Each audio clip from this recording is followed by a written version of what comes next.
ต่อไปหายนี้ไอ้หมอโอ้โหใจดอกนะโอ้หาคำบอกตายดอกน้องบอกกับอายคำนี้พอโทษจำเด้อคนดีให้เจ้าจงยักษาคำเว้าที่อายเคยบอก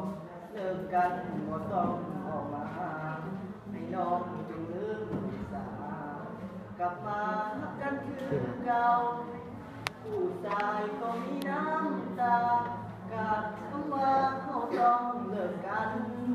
ผู้หญิงเป็นพ้อยเป็นพัน